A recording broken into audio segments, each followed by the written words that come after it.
going to make ribeye steak with chips, oven chips, and asparagus and a Bearnaise sauce.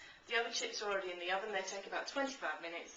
Just do them according to the manufacturer's instructions. So what I'm going to do is I'm going to take half an onion, diced reasonably finely, 75 mils of vinegar, cider vinegar, or red wine vinegar. I have to turn that on first.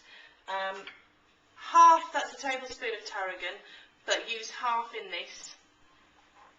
And this is going to be a sort of vinegar infusion.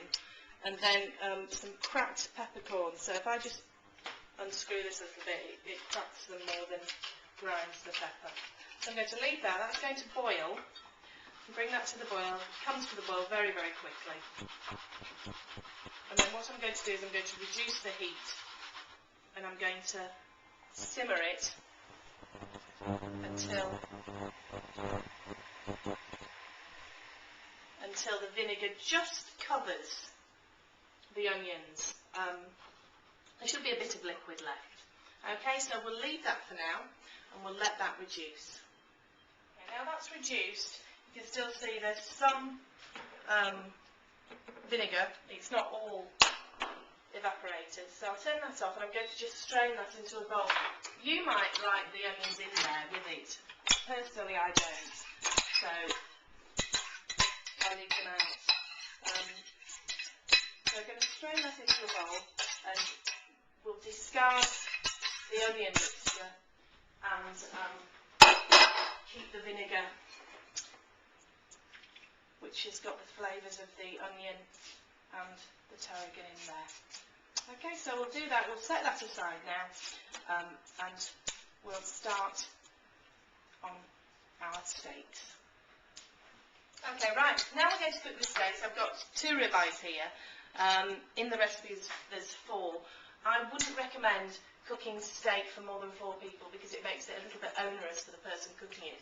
If you were having a dinner party for more than 4, I would get a big rib of beef, sear it all around for about 3 to 4 minutes on each side, stick it in a hot oven, 200 degrees, for 15 minutes per 450 grams, or 20 for rare, or 20 minutes per 450 for medium. And that's a really nice thing to do. If you've got a barbecue, sear it on the barbecue. That's a lovely thing to do.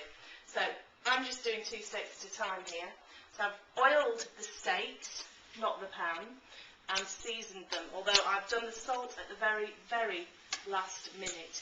You can see the pan's reasonably hot. I might want to turn it up a little bit more. What I'm going to do, I like my steak medium rare, so I'm going to do it for 2 minutes on one side on a very high heat. That's going to sear it really, really nicely and give you that nice caramelisation on the one side. When that's done, and I've started timing it, when that's done I'm going to turn it over, and on the second side I'm going to do those for a minute. So we'll see what happens once they're seared on the one side. Right, now I'm going to turn those over. You can see they're lovely and brown on the one side. And I'm just going to let those carry on cooking for about a minute on the high heat. And I've got a plate resting in the top oven. If you haven't got a top oven, you know, the bottom oven, if you've only got one oven that's been used for the chips, cover a plate, one plate in oil, and that will keep it, help them to rest. You want your steak ideally to rest for a minimum of 5 minutes after they've been cooked, and that will make sure that all the juices go back into the meat and make it nice and tender. So I'll put those on the plate. Those should be nice and rare, medium rare. Obviously cook them for longer if you prefer your meat to be cooked through. So we'll leave that there for now, put the pan aside. Right, whilst the steaks are resting, I'm going to make the Bearnaise sauce. I've got a small pan boiling. In fact, I'll turn that down a bit because I don't want it to boil too much. On here. And I'm going to add the egg yolks. Now, what I'm going to do is I'm going to add a teeny bit of boiling water, and this just helps to start the egg yolks along their way. It sort of makes what I think they call it a sabayon or something, I don't know, eggy mixture thing. So So that's going in there. That's over a slowly simmering heat. Now, as that goes on, I'm going to add to it my butter. And I've not got clarified butter or anything special. I've just got salted pale butter. You can use unsalted if you like and add the salt yourself. I just find it easier because you would add a bit of seasoning anyway. So you've got to keep stirring that quite vigorously. You don't want this egg mixture to heat up too much because that's when it splits. It becomes scrambled eggs. So just keep checking, keep pulling it off the heat every so often. Don't burn yourself there because obviously there's steam underneath there. So I keep adding bits of butter to it.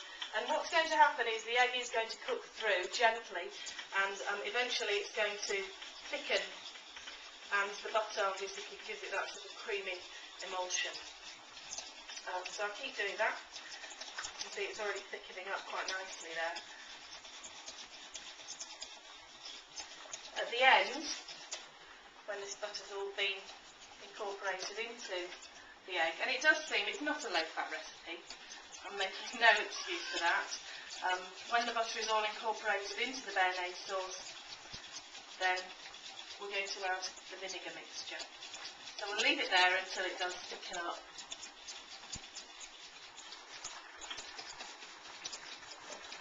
Okay, that's thickened up nicely. I'm going to add the vinegar.